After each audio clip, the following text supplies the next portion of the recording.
Thank you all for joining us for today's webinar, Rheumatoid Arthritis in the Female Patient, Diagnosis and Treatment. My name is Jessica Monmany, and I am the Senior Education Associate at ARHP. I will be moderating today's webinar. Before we begin, I would like to share how you can receive continuing education credits for this webinar. In order to receive credit, you must take the pre- and post-test. If you have not yet taken the pre-test, please click the link provided to you in the reminder email or via the webinar's chat box. About an hour after the conclusion of the webinar, you will receive an email from Caitlin Borkowitz, ARHP's Communication and Education Associate, with a link to the post-test survey. Your continuing education certificate will be generated upon completion of that survey. In 4 weeks, you will receive another email with a link to a follow-up evaluation. We ask that you complete this evaluation to let us know how you've incorporated what you've learned during this webinar into your work. Completing the pre- and post-test, as well as this follow-up evaluation, helps ARHP ensure we continue to meet your educational needs and interests. Thank you in advance for your time and feedback.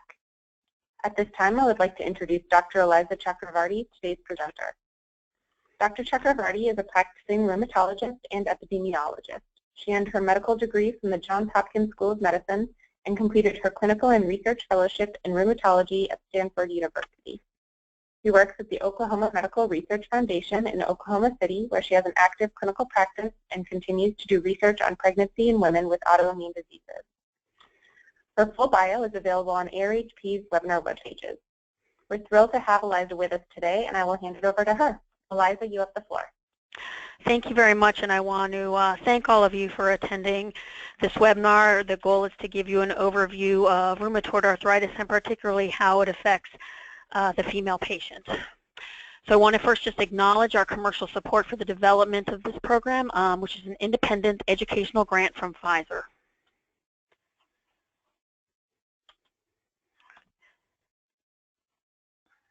I'm having AV problems.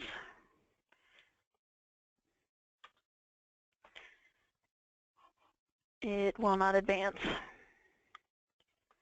There we go. Okay, there are several of us who have been working on this webinar, and those include myself, Dr. Close, Mary Herbert, and more, Dr. Diane Shannon and Doris Quintanilla. And our disclosures are on this slide. So the learning objectives for this webinar are first to identify the early symptoms of rheumatoid arthritis and discuss when to initiate treatment and when to refer to a rheumatologist. Secondly, they are to describe the impact of rheumatoid arthritis on other comorbidities and quality of life of the sufferer. Third, to identify when to apply pharmaceutical as well as non-pharmaceutical therapies in the long-term management of patients with rheumatoid arthritis. And four, to counsel patients with rheumatoid arthritis on the risks and benefits of treatment for this disease and the importance of adherence to treatment. So let's start out by just discussing what rheumatoid arthritis is. Certainly, it's an inflammatory disorder that affects the diarthrodial joints, predominantly in the hands and feet. It's a chronic inflammatory disorder, so it's distinguished from wear and tear and other disorders that are not necessarily inflammatory. And because it's an inflammatory disorder, it's associated with a lot of the problems that can come from chronic systemic inflammation, and those can include anemia, fatigue, and other consequences that can affect the life of the patient who has rheumatoid arthritis. For the most part, it affects the small joints in the hands and feet. In general, it's considered a symmetric disease, meaning that you will usually have involvement of both hands and both feet, although it's not necessarily a one-to-one exact symmetry between, let's say, the first finger on each side. In addition to the physical symptoms of the disease, which are pain, swelling, stiffness, and loss of function, it can also cause more subtle things over time, including bone erosion and joint deformity, so that even if the person doesn't feel bad, the ongoing inflammation can actually cause irreversible changes into the joint itself and can lead to loss of physical function and loss of mobility down the road. So our goals in treating the disease are not only to improve the symptoms of the patient right now and for the short term, but also to minimize ongoing inflammation so that we can minimize the damage that can occur over the lifespan of the patient. Here's a diagram of what we believe to be the etiology of rheumatoid arthritis, and this is really something that you will see almost for all autoimmune disease. And what this tells us is that we don't know exactly what causes it. It's certainly not a single gene, and it's probably a very complicated set of factors. We do believe that most people do inherit a complicated set of genetic risk factors for the disease. These are often individually very, very low risk, but as they accumulate, they may increase a risk. However, identical twins of somebody with rheumatoid arthritis has about a 30% chance of developing rheumatoid arthritis herself, meaning that, yes, there is definitely a genetic component to the disease, but it's doesn't explain the entire risk because 70% of identical twins will not develop rheumatoid arthritis. And so this leads into other things that may additionally trigger the disease in somebody who may be susceptible from a genetic basis. And there are a lot of different ideas out there, infectious processes, and these may even be infections that people aren't aware that they have acquired. These may trigger a change in the immune system and may trigger the development of the disease over time. Again, there hasn't been a single infection that has been isolated and identified with the disease, but certainly there is molecular mimicry sometimes with certain viral infections. And this may be an additional factor in susceptible individuals. And lastly, there are other risk factors, which would include environment and lifestyle factors. For a lot of autoimmune diseases, we think that there's probably exposure to sunlight, exposure to pollutants in the environment, and other things may additionally contribute. However, I think one of the things that we have really identified in rheumatoid arthritis, as opposed to a lot of other autoimmune disease, is the role of smoking in the development of rheumatoid arthritis and in the progression of the disease. And so there has been, in the last 10 years, a clear and definitive link between cigarette smoking and rheumatoid arthritis. And so this is something that's very critical because certainly this is a modifiable risk factor which we can really encourage smoking cessation in our patients who we believe may be at higher risk for the disease based on a family history, and those who may be developing the disease as a non-pharmacologic way of mitigating the severity of the disease and hopefully the onset of the disease in susceptible individuals. So certainly for everybody, smoking cessation is very important to health, but particularly in people who are at risk for or who have rheumatoid arthritis, the link is very definite, and this is one way in which we may be able to intervene.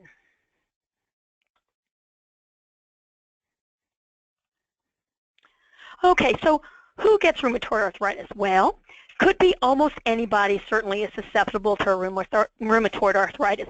But what we have learned is that, like many of our other autoimmune diseases, rheumatoid arthritis is a predominantly female disease. So about 75 to 80% of all people with rheumatoid arthritis are women. Men certainly do get it, but it is more common in women. The mean age of diagnosis, and so the age where we see the most people getting rheumatoid arthritis, is in the mid-50s. So it's usually after menopause, although people can develop rheumatoid arthritis as children, teenagers, young adults, or even in older age. So there's never a time in which somebody would not be considered to have a potential for rheumatoid arthritis. We have several antibodies that we look for in people with rheumatoid arthritis. The most common and the one that's been around the longest is called rheumatoid factor. It's easy to send for in any commercial lab. Approximately 2/3 or 80% of people with rheumatoid arthritis will have the rheumatoid factor positive. It can be positive for other reasons, but in a good setting, a positive rheumatoid factor can be almost confirmatory for the diagnosis of rheumatoid arthritis. There's another antibody that's a little bit more specialized called an anti-CCP antibody that's also commercially available, And that's positive in about 80% of people with rheumatoid arthritis. Not always the same people, so it's important if you're suspecting rheumatoid arthritis to check a rheumatoid factor and a CCP antibody, because one or the two may be positive. Unfortunately, even early on in the disease, we can start to see changes to underlying bones and the joints in patients with rheumatoid arthritis. So when I'm evaluating somebody for the possibility of rheumatoid arthritis, I always look at x-rays, particularly of the hands and the feet, because they may show subtle changes of bone loss around the joint margins, and those could be in the form of periarticular osteopenia, so particular washout in general of the joints around the joints, or even erosion, so actually little bits of bone that has been eaten away by the disease itself. And again, if somebody is a current or former smoker, that does increase their risk of rheumatoid arthritis. So we talked a little bit, certainly the risk factors are being female, and we most often will see rheumatoid arthritis come in the 20s, 30s, 40s, 50s. The most common age is probably in the 30s to 50s, although again, we see it at all ages.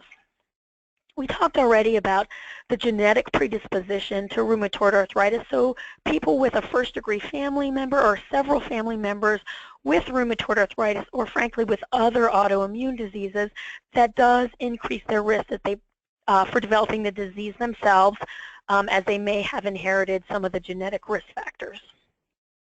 I can't reiterate enough the critical nature of smoking and smoking cessation on the management of rheumatoid arthritis. Now, because rheumatoid arthritis predominantly affects women, and if we think about it, affecting women often during a hormonally active period of their lives, there has been a lot of look or examination on female sex steroids and its relationship to rheumatoid arthritis. There have been several very large studies looking at populations of women over time and looking for risk factors for developing rheumatoid arthritis.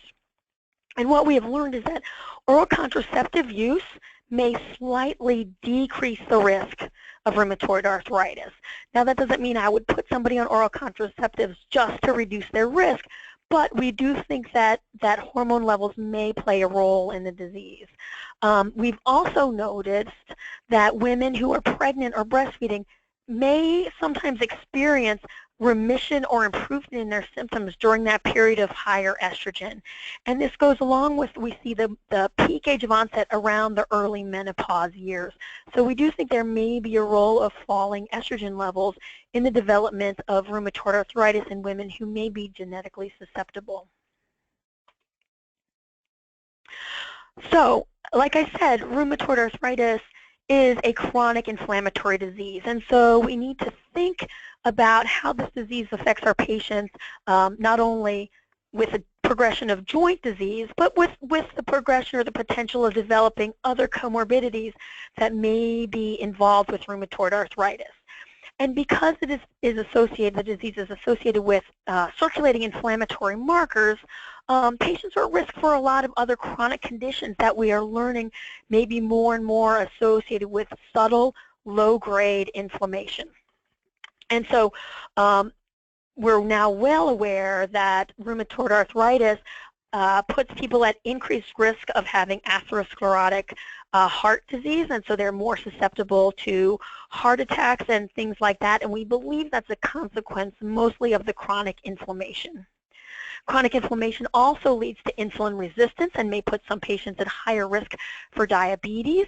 We will notice a low-grade anemia in patients who have uncontrolled inflammation from their rheumatoid arthritis.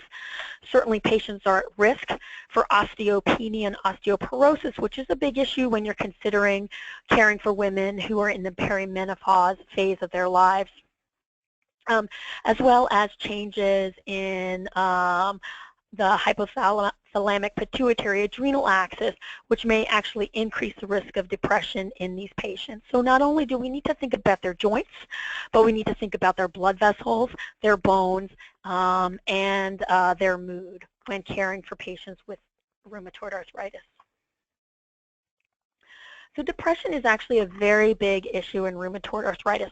Certainly depression is relatively common in the general population. About 10 to 20% of all people will have depression at some part of their lives. However, up to 40% of patients with rheumatoid arthritis will have depression. So just having rheumatoid arthritis will increase a woman's risk of having depression 2 to 4 times. And this is not just a reaction to having a debilitating disease or chronic inflammation or a consequence of the kind of medicines we give. We actually think that there's a physiologic risk to or predisposition to rheumatoid arthritis, probably from the chronic inflammation that's associated with rheumatoid arthritis. And we've also learned independently that having depression puts people at more risk for complications of heart disease and diabetes and other things. And so we need to really pay attention to depression in our patients and treat it aggressively if we identify it, because we can make a significant impact on our patients' lives, not only in helping manage the rheumatoid arthritis, treating depression, which is a debilitating disease in and of itself, but it may also impact the long-term health outcomes of our patients. So like I said, when I diagnose somebody with rheumatoid arthritis, I generally screen for depression at least initially and then periodically in the follow-up to make sure that I'm not missing a treatable condition. So kind of reviewing what we've talked about, rheumatoid arthritis, even though we think of it as primarily a disease of the joints, is a systemic autoimmune inflammatory diseases, and therefore patients are at risk for health complications beyond just their joints. Because of the systemic nature of rheumatoid arthritis, our patients are at risk for other comorbid conditions. And even if we're regressive in evaluating patients with joint complaints and looking for rheumatoid arthritis early, we will often see bone damage even present in the first year of diagnosis. And so we want to really be very cognizant of the rapid progression of the disease. I have often found that patients will have had symptoms for 6 months or longer before they go to see a doctor, because the symptoms can often be insidious, and many patients are very active and vigorous and take it in stride, and it's not till later that they recognize that there may be something that's kind of running them down. The next tenet, too, that's important, and we'll talk about in a little bit, is also aggressive early treatment. It's important not only to diagnose it as early as possible and to screen for and manage the potential comorbid conditions, but it's really critical to institute early and aggressive therapy for the joint disease itself, because we want to not only improve function in the short and medium term, but we really want to reduce the chances of progressive joint damage and disability down the road in our patients. So let's talk about some of the presenting symptoms. As you know, joint complaints or pain is one of the most common reasons that people will go and seek health care. And certainly not everybody with joint pains is going to have rheumatoid arthritis. Rheumatoid arthritis affects about 1% of the population. So about 1 in 100 people is going to have rheumatoid arthritis. Some of the keys or cues that I look for to distinguish rheumatoid arthritis from other types of arthritis, especially things like osteoarthritis, which you will see with advancing age, is the first and foremost is stiffness. That patients will find that in the morning they have a trouble getting their joints to move, and this may take 30 minutes, an hour, several hours. Patients will oftentimes have difficulty describing stiffness, but so I will often ask, well, how long does it take you to get as loose as you're going to get? Some patients will wake up 2 hours before they have to leave for work or before they have to get their kids up in order to be able to function. So we'll find that stiffness, particularly in the morning, is a key finding that may raise my suspicion for rheumatoid arthritis. And just after stiffness in the morning is stiffness after prolonged rest. So if someone's sitting in the car or sitting in the waiting room, that they find that they stiffen up again, and we'll often call this a gelling phenomenon. And the ways sometimes that I approach this is I will ask patients, when is their joint pain the worst? Is it worse when they first wake up in the morning, or is it worse after they've been active all day? And those who say, oh, definitely in the morning, once I get going, I'm okay, that's a red flag that we may be dealing with an inflammatory arthropathy as opposed to a degenerative process. We'll also note whether the joints are tender, warm, or swollen. And then we will look for the distribution of the joints. We find that patients with rheumatoid arthritis will have involvement of their wrists, will have involvement of the metacarpophalangeal joints, and so these are the knuckles that are at the end of the palm, and the peripheral proximal interphalangeal joints, and so these are the middle knuckles on the hands. Those are the ones that are most commonly involved with rheumatoid arthritis. The very distal joints in the fingers tend to not be involved in rheumatoid arthritis. So we're looking for stiffness, a preference for movement, the distribution of the joints, palpable or visible abnormalities in the joints, as well as fatigue is a common complaining symptom. Fatigue is very nonspecific, but it really goes to the systemic inflammatory nature of rheumatoid arthritis. So why are we not diagnosing people earlier? Of course, we'd like to diagnose them the minute this disease develops, and we actually believe that there's probably a prolonged preclinical phase where the immunologic abnormalities and subclinical inflammation is progressing until the point where somebody actually manifests symptoms. One of the big problems is that the symptoms are insidious in onset, and people will often dismiss them as I didn't sleep well last night, or I've been working hard, or I've got little kids and I'm getting older, and so that's why I'm tired and achy. That may be one thing. Some patients are really unaware of rheumatoid arthritis as a diagnosis, and they notice that their joint complaints are different than elderly relatives who have more knee problems or hip problems from osteoarthritis. There's certainly often a delay in seeking care, both because of the time commitment to making an appointment and following up on the appointment, or even access to care at the primary care setting. And then once somebody gets in to see a primary care physician, for many reasons there can be a delay in receiving a referral to a specialist. And in certain regions in the United States, certainly someone may get an appointment with a rheumatologist, but it may be 8, 10, 12 months delay because of shortage of rheumatologists or specialists in certain areas of the country. And then, of course, it always depends on a person's experience with healthcare providers in the past, whether or not they feel that their concerns are taken seriously and they're being listened to when they present with complaints. So when somebody comes and they are talking about joint problems, particularly when we're thinking about joints, the small joints and some of the red flags that I had mentioned previously, it's important to make sure that we're not missing other diagnoses, and that we're really looking at rheumatoid arthritis. And so the differential diagnosis is relatively vast in the beginning, but some of these can be ruled out reasonably quickly. So the first thing we want to make sure that we don't miss and that we rule out is acute infection. Certainly a bacterial infection of the joint is a joint-threatening condition. Usually that's a single joint.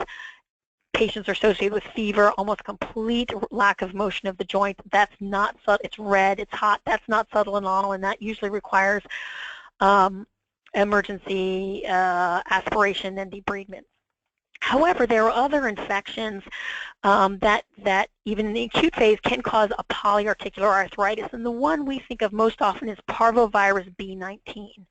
That is, in children, this manifests as fifth disease or the slapped cheek disease, and sometimes children can be viremic and can be and shedding virus without being symptomatic themselves. So particularly people who work or live with school-age children or preschool children may be at increased risk for parvovirus B19, and this will present very similarly to early arthritis in that there's an inflammatory arthritis affecting the small joints of the hands and feet. What we often do to make a diagnosis of rheumatoid arthritis is we want people to wait about 6 weeks. Usually if it is parvo or another viral infection, it will resolve without intervention in 6 weeks or so. So usually the first visit, or if somebody is very, very early in their symptom onset, we might defer definitive treatment to evaluate to see if it goes away on its own. Osteoarthritis, particularly in this age group of patients approaching 50 and older, can be a concern. It does affect the hands, particularly in women, and it will affect oftentimes the proximal interphalangeal joints, the middle knuckles, as well as the distal interphalangeal joints. And with that, you'll often see bony abnormalities. It's not a synovial thickening, but actually evidence of bone spurs on palpation. Gout can similarly present in the hands, especially in women, and particularly in postmenopausal women. For that, we also look for episodes of acute gouty arthritis in the past or evidence of tophi, and certainly a serum uric acid can help to distinguish gout from rheumatoid arthritis and other things.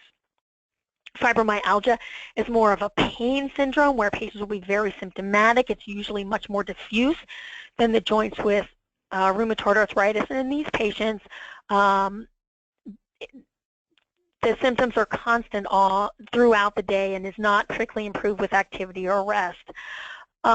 Certainly there are a lot of other inflammatory and autoimmune arthropathies that can be sorted out. And then the last thing I want to mention is chronic infections. Hopefully we don't see HIV as much anymore, or undiagnosed HIV, but that can cause an arthritis that can be chronic, as well as hepatitis C. And when I'm evaluating somebody for the possibility of rheumatoid arthritis, I always check HIV, hepatitis B, and hepatitis C serologies for two reasons. Number one, if that's the cause of their symptoms, there are specific treatments for the underlying virus. And secondly, if the person does end up having rheumatoid arthritis and immunosuppression is potentially a consideration for the management, you need to know their hepatitis and HIV status so that we can appropriately use medication safely in them going forward. So as a primary care provider, you're on the first lines for patients who come in and have joint symptoms. Usually by the time they get to me or another rheumatologist, they've been evaluated at least once or twice before. And so the key things to look for are some of the things we've been talking about. How long have they had symptoms? Has it been less than 6 weeks, or has it been a prolonged period? Which joints are bothering them specifically, and also the stiffness is really a key question, I think, in distinguishing inflammatory versus non-inflammatory arthritis. Also look for other symptoms such as fatigue, although that's not specific, particular rashes that may suggest psoriatic arthritis, or other symptoms that may clue you into something else on the differential diagnosis. A family history is important. Like I said, people will often have a family member, not necessarily with rheumatoid arthritis, but may have another autoimmune disease, so autoimmune thyroiditis or systemic lupus or rheumatoid arthritis. That can also clue you into that a person may have increased genetic susceptibility. Physical examination is second to history. It's critical to notice the joints that are involved, which joints are tender to palpation, which joints are swollen. And in someone with rheumatoid arthritis, there may be joints that are tender and not swollen, and joints that are swollen and not tender. So it is important to assess those separately, as well as the distribution of the joints. I also look for range of motion in joints if there's limited flexion or extension of joints because of tenderness, because of pain, because of swelling. Those things are also important to notice, as well as other findings. Does somebody have rheumatoid nodules or tophi that may be suggestive of gout, or rashes, or other findings that may be a clue to either rheumatoid factor or another diagnosis? And I think the laboratory studies are really much more confirmatory. Certainly we've talked about the rheumatoid factor and the anti-CCP, which are often seen in patients with rheumatoid arthritis, although seronegative rheumatoid arthritis is a true entity. So rheumatoid factor and CCP can be very helpful if they're positive, not as helpful when they're negative. The erythrocyte sedimentation rate, or ESR, as well as the C-reactive protein, can be good clues as far as chronic inflammation go. ANA I find to be a little less helpful. It can be positive, we're noting, in quite a few rheumatoid arthritis patients. Can also be positive in lupus, and up to 20% of healthy people can have a positive ANA. So that's a little bit less helpful. I also look for other clues such as a mild low-grade anemia of chronic disease, which would attest to systemic inflammation, and slightly low albumin levels can also be a clue to the fact that somebody has a chronic inflammatory disease and not necessarily just an isolated pain syndrome. So we're going to go over the American College of Rheumatology, has diagnostic criteria for all of our diseases. And one thing you'll notice is that there's never a single test that rules a disease in or out. These are all clinical diagnoses. Now, the criteria for rheumatoid arthritis has recently been upgraded, and now this is the newest and most comprehensive diagnostic criteria that we have to date, and it's actually quite helpful, and it really goes through, I think, the key important points when thinking about rheumatoid arthritis. So the first and the most important part is joint involvement. Like I said, it's predominantly the small joints of the hands, and so the more small joints you have affected, joints in the fingers, joints in the toes, the more points you get towards a diagnosis of rheumatoid arthritis. So if somebody has one knee or one hip, sure, rheumatoid arthritis has to start somewhere, and that may be a factor, but I'm less worried about rheumatoid arthritis in somebody who has one joint, one large joint, or a few asymmetric large joints than somebody who has symptoms in both wrists and both hands and both feet. The serology, again, if the rheumatoid factor in CCP, here it's ACPA, same test. If those are both negative, it doesn't help you. It doesn't rule out the disease. It doesn't rule it in. However, if one or more are positive, then that increases your suspicion for having rheumatoid arthritis. Having elevated acute phase reactant, so markers of systemic inflammation, also increase the chances that this is rheumatoid arthritis. And then the duration of the symptoms. We look for a cutoff of about 6 weeks, and again, that's just because some viral illnesses will have a self-limited arthropathy that usually resolves in about 6 weeks.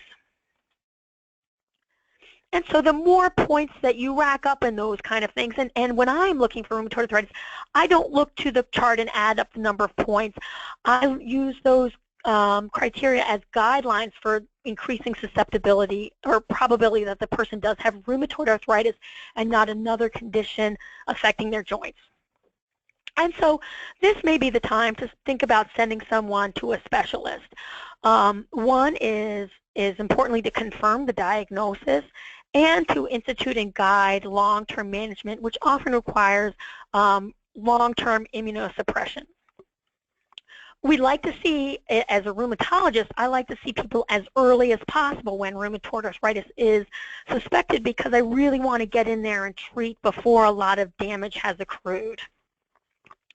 So when thinking about referral, it's the blood tests that we had talked about, the CRP and the SED rate, as well as the rheumatoid factor and CCP, are really critical, and send those along because that will avoid delay of diagnosis, or more importantly, initiation of therapy. The earlier we begin to educate patients and their families about the process, the better. The more I find, the more informed patients are and involved in their care and the diagnosis. It really helps to encourage a dialogue and optimal management that really incorporates the patient's interests and needs as well. NSAIDs are really terrific medications to start with. They're not inflammatory. Of course, we do worry about ulcers and other risk factors to NSAIDs. I recommend a high dose of NSAID, an inflammatory dose, and that patients take it routinely. And so they would take something like naproxen twice a day, every day, to get a steady state of the medication in their system and not wait for symptoms to be bad. So I find standing NSAIDs are much more helpful than PRN NSAIDs in this situation. We talked already about obtaining serologies for hepatitis B and C, as they're going to be critical in managing rheumatoid arthritis. as well as other comorbid conditions that may affect the disease. So we want to make sure renal function is okay, blood pressure is reasonable. I like a chest x-ray, particularly when thinking about starting some medications that for which tuberculosis needs to be ruled out or latent tuberculosis needs to be treated. Hydroxychloroquine is another fantastic medicine that can be easily started in patients who are suspected may have rheumatoid arthritis. It is not immunosuppressive. It is an old anti-malarial drug, and we usually give doses of 200 to 400 milligrams daily. Patients do need to be counseled about potential for retinal toxicity, and also need to be counseled that unlike NSAIDs, hydroxychloroquine has a slow onset of action, and the patients may need to take it for several months before they notice an effect. So I really counsel patients not to stop it if they don't feel better in a couple of days, because it's a very long process to get the medicine really to be effective. In the short term, low-dose prednisone can be helpful. I usually give 5 to 10 milligrams a day to see how that improves their symptoms. I ask patients to take the prednisone in the morning because evening doses can lead to insomnia and irritability and make functioning difficult. I also am a strong proponent of Depomedrol or depot formulations of methylprednisolone administered intramuscularly in the clinic as a way to provide parenteral glucocorticoid to the patients without them needing to worry about tapers or filling prescriptions. It usually will be in effect for several months, and this can be a nice bridge to more long-lasting therapy. And again, really working collaboratively with the patients to manage their care as far as toxicities from the medications,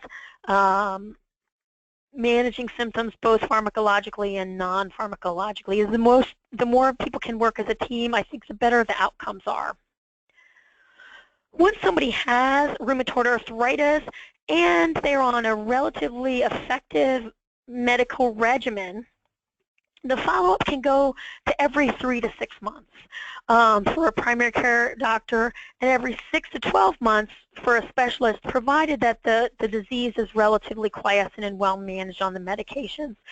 I generally, when I see these patients, I look for flare-ups of disease. Flare-ups can be triggered by nothing at all. They can be triggered by infections, URIs, or just the waxing and waning nature of the disease. So I look for side effects of the medication and check labs to make sure that we don't have any hepatotoxicity, any infections that are difficult to eradicate, any GI upset, or any bone marrow suppression.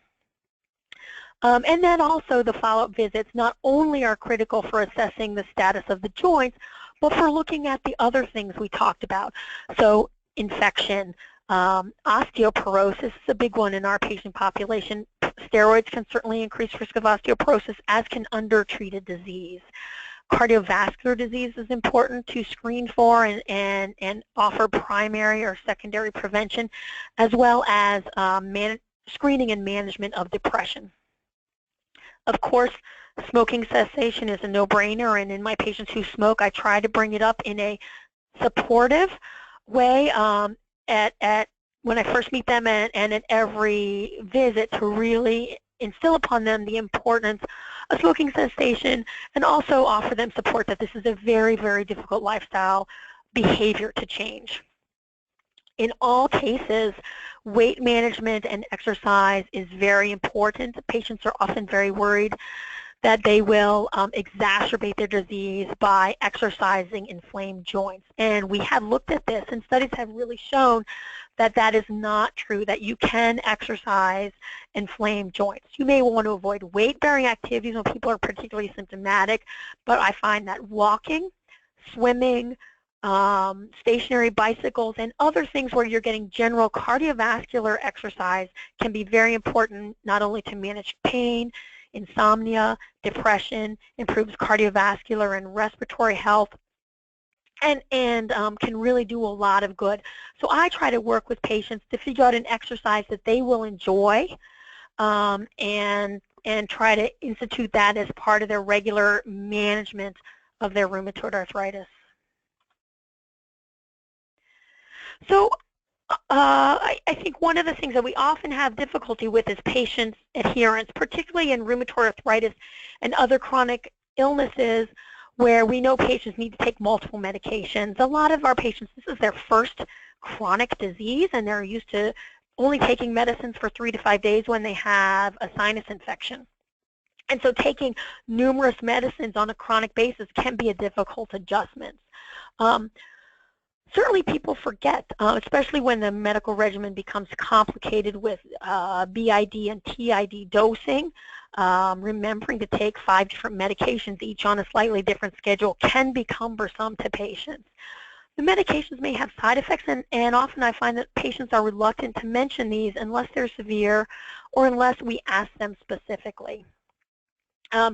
Patients also, because many of the drugs for rheumatoid arthritis have many, many months before you really see an onset, patients may take the medications for a couple of days or a couple of weeks, notice no benefit, be frustrated by the copay and the potential side effects or injection site reactions and other downsides to taking medicines, and may stop altogether. And then there's financing, which includes the cost of the medications, reimbursement, and all of the hoops that need to be jumped through to get prior authorization for these medications. Needing to go back to the pharmacy every month can be burdensome. And so there are a lot of reasons why patients may not be as adherent to their medication regimen as we would like them to be. And I find that a lot of difficulty sometimes in getting patients to admit this. They want to make us happy. They want to be doing what they're supposed to be doing. And sometimes these things are beyond their control, and so I try to ask in a supportive way, how do you remember to take all of these medicines? That's very complicated. You know, what is your trick, or what do you do to remember? Or do I say, do you ever forget some medicines? That happens to all of us. Do you have problems getting them refilled? Do you have problems getting your medicines covered? It's often very embarrassing to not have enough money to pay for your medicines. And if cost is a big issue, I want to let patients know that there may be other alternatives that may be more affordable in their particular situation, or there are a lot of patient assistance programs out there that may help patients get a hold of their medication without an undue burden on their family finances. So again, we talked, well, we're talking a bit about medicines, but there's a lot of things we can do for patients that have nothing to do with a copay for a medicine or a visit to the pharmacy. Smoking cessation, absolutely critical. And weight loss is very important, not only because people's joints feel better when there's less weight bearing on them, but we know that adipose tissue or fat tissue actually has inflammatory mediators within it. So people who have more adipose tissue have more systemic inflammation. And so it's not just an ability to exercise and weight on particularly weight-bearing joints, but actually the reduction of adipose tissue and the reduction of adiposity can reduce systemic inflammation. And so for that reason, exercise is also very critical. It's important, if you remember, our patients have increased risk of cardiovascular disease and strokes and depression, and so aerobic exercise is very, very important. And again, it can be whatever patients feel comfortable doing. I recommend patients walk, particularly with friends or family members. They can walk at the mall when the weather is bad, and I recommend that they walk fast enough that they're a little bit winded, but that they can still speak full sentences. So it's not a saunter, it's not a stroll, it's a walk. Patients also need to think about strengthening, weight, and some degree of weight training, because the more we strengthen the muscles and the tendons surrounding joints, the more they can take the stress of weight bearing of joints, particularly patients who have problems with feet and knees and ankles and lower extremities. That strengthening that surrounding musculature can be a big help. And then range of motion. We worry about contractures from underlying inflammatory disease, and the more stretching and the more attention patients can play in preserving the range of motion can be helpful. And often this is where physical therapy comes in, because a physical therapist can guide a patient in safe and effective exercise regimens that will maximize strength and range of motion, but will not place the joints at undue injury. They can often provide a lot of encouragement and a lot of adjustments to other exercise programs that may be specific to a person's particular needs given their joint pathology. Access to hydrotherapy pools can also be fantastic because they remove the weight-bearing nature and can often allow people to exercise when really land-based exercise is limiting for them. Some patients rely on herbal remedies. I must tell you that a lot of the studies of glucosamine and chondroitin in large populations of people have not been positive, but if a patient really wants to try them, I tell them to go ahead and try it, but really try it for a month. If they don't have symptomatic benefit within about a month of initiating an herbal remedy, it's probably not going to work, and that they can use those monies for something else. And then as a last result, sometimes patients need to go for a full joint replacement.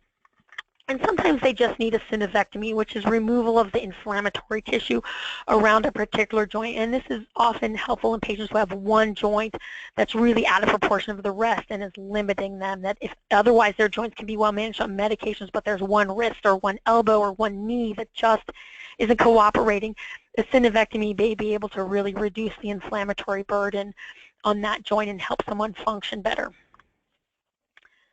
And so the good news is in the last 20 years or so, there have been a lot of new medicines for rheumatoid arthritis, and it's really revolutionized our ability to manage this disease. Whereas before, we would give everybody our most cutting-edge therapies, and we would still see just patients marching towards progressive joint damage and irreversible loss of function. Things are completely different nowadays, which is really wonderful, to the point where now just being a little bit better isn't good enough. We have now really instituted what we call treat-to-target therapies, and this is really modeled on diabetes and hypertension and other chronic illnesses, in that our goal of treatment is to have zero disease activity or minimal disease activity. And then basically what that means is that we keep evaluating a patient and we keep adding on or changing therapy until we get the best control that we can get. And surprisingly, we are able to do a pretty good job in a lot of cases, and things are just so different than what we saw at the turn of the century. So our most common drugs are what we call disease-modifying anti-rheumatic drugs, which are called DMARDs for short.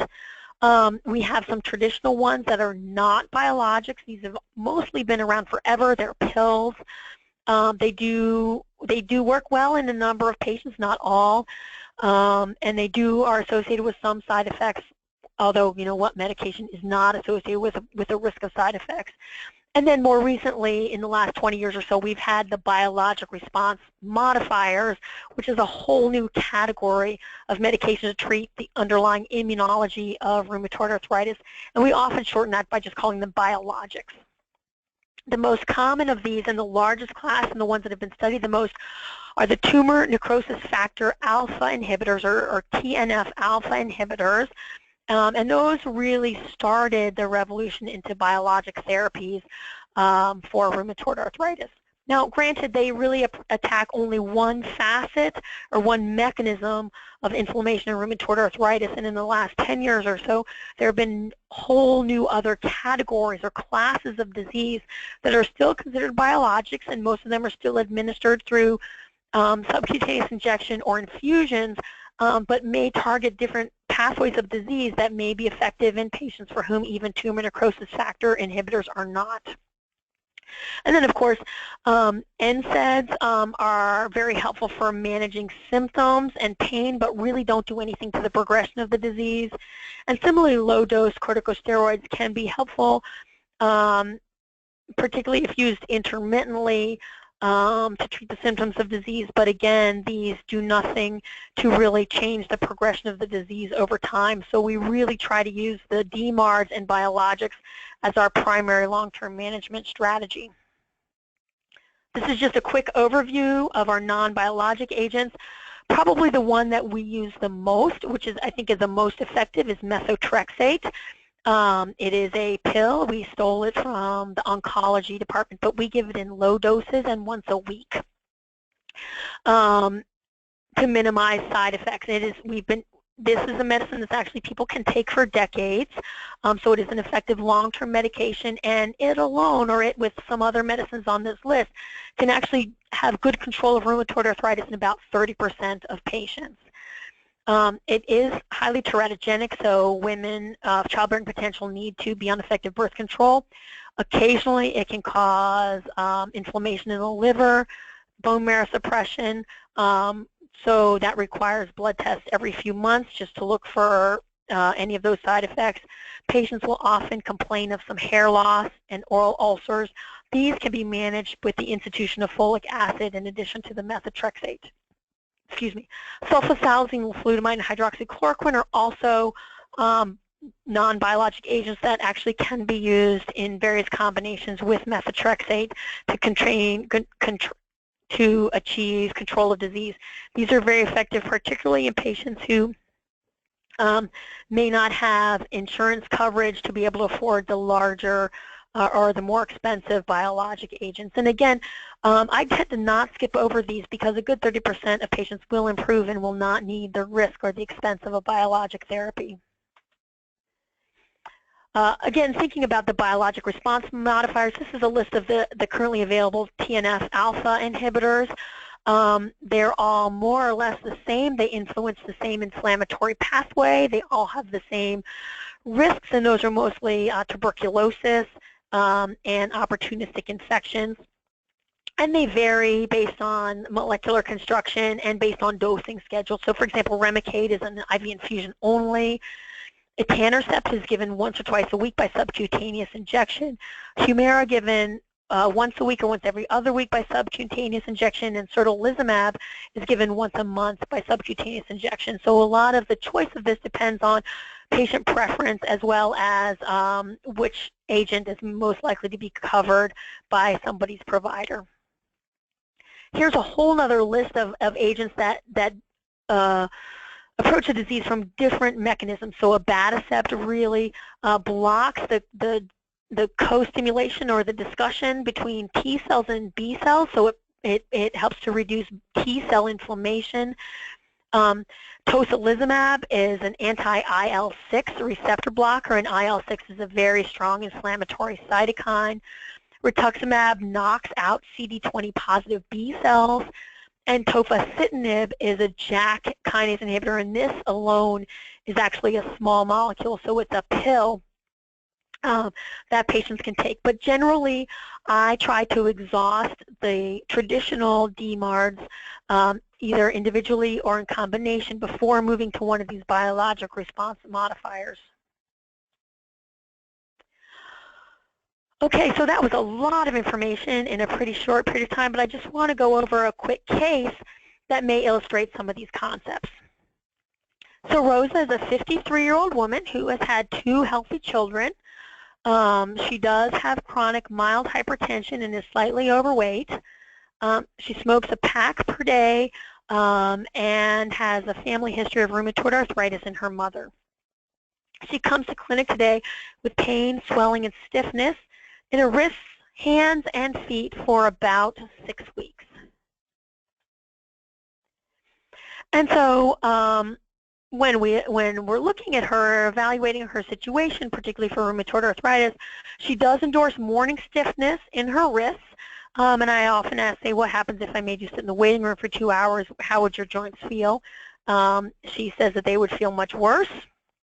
She does have a positive family history, and on exam, not only does she have tenderness to palpation at her joints, but she actually has palpable swelling in her joints and a little bit of warmth in her peripheral joints. Already she has 4 small joints affected in her hands, and her labs show an ANA that's positive, rheumatoid factor is low positive, anti-CCP is low positive, C-reactive protein is elevated, and an erythrocyte sedimentation rate is normal. And so for those, C-reactive protein and erythrocyte sedimentation rates are 2 different measures of systemic inflammation. They're both acute phase markers, and oftentimes one will be elevated if another one is normal. And so I usually check both to look for systemic inflammation. So we see that she has a positive ANA, which is relatively nonspecific, but her anti-CCP and anti-rheumatoid factor both positive in somebody who's got a history and a physical examination that's quite consistent with rheumatoid arthritis and a family history. If you look back to the diagnostic criteria, she fills the majority of them, and as long as hepatitis serologies were negative, I would give her a presumptive diagnosis of rheumatoid arthritis. And so even on the first visit, while we're still looking for other things, that would be the time to initiate NSAIDs, and those would be a standing order and not just PRN. In some cases, low-dose prednisone or a depomedrol injection may not be unreasonable to help her in the short term regain function.